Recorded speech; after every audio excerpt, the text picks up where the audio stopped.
ងខ្ញុំប្រាប់នាងប្រមាណដងហើយថាកុំអោយតាក់ទងជាមួយសង្សាររបស់ខ្ញុំមិនក៏នាងមិនស្ដាប់នាងចង់ផ្កើនជាមួយខ្ញុំមែនទេខ្ញុំប្រាប់នាងឲ្យហើយណាកុំមកផ្កើនជាមួយខ្ញុំថ្ងៃនេះជាថ្ងៃចុងក្រោយហើយដែលខ្ញុំមកប្រាប់នាងផ្ទាល់មាត់តែបើនាងមិនស្ដាប់ទេថ្ងៃក្រោយមានរឿងអ្វីកើតឡើងនាងទទួលខុសត្រូវខ្លួនឯងទៅហើយនាងកុំគិតថាមនុស្សដូចជាខ្ញុំនេះណាងាយបោះបង់អ្វីងាយអីសោះអ្វីដែលខ្ញុំចង់បានខ្ញុំត្រូវតែយកឲ្យបានហើយអ្វីដែលនៅទៅផ្លូវខ្ញុំនឹងកំទេចចោលគ្មានសល់សាកសពទេខ្ញុំអត់មានដឹងរឿងអីទេហេតុអីបានមករករឿងខ្ញុំអញ្ចឹងខ្ញុំអត់បានពាក់ព័ន្ធជាមួយសង្សាររបស់អ្នកនាងទេខ្ញុំប្រាប់អ្នកនាងប្រមាណដងហើយថាខ្ញុំអត់ដែរទេហេតុអីបានអ្នកនាងមិនស្ដាប់គ្នាអញ្ចឹងអ្នកនាងយល់ច្រឡំទេដឹងអ្នកនាងទៅសួរសង្សាររបស់អ្នកនាងទៅខ្ញុំអត់ដែរតាក់ទងសង្សារអ្នកនាងទេ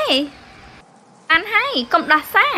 ខ្ញុំបានតាមដានគ្រប់ជំហានរបស់នាងទាំងអស់ខ្ញុំដឹងថាអ្នកណាតាក់ទងសង្សាររបស់ខ្ញុំ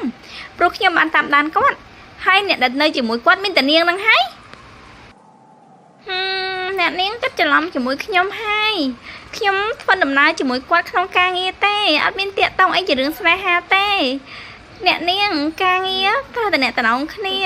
បើខ្ញុំមិនតាក់ទងគាត់ការងារខ្ញុំធ្វើដំណើរការទៅខ្ញុំបានតាក់ទងក្រៅពីការងារទេអ្នកនាងកុំយល់ច្រឡំអីអ្នកនាងគួរតែខែគាត់ទៅធ្វើឲ្យគាត់ស្រឡាញ់ទៅកុំមកខ្វាយខ្វល់ជាមួយខ្ញុំធានាថាខ្ញុំអត់បានស្រឡាញ់គាត់ទេកុំមកប្រើវិញ្ញាសម្ដីផ្អែមជាមួយយើងអីសោះខ្ញុំទៅវិញហើយថ្ងៃក្រោយជួបគ្នាទៀត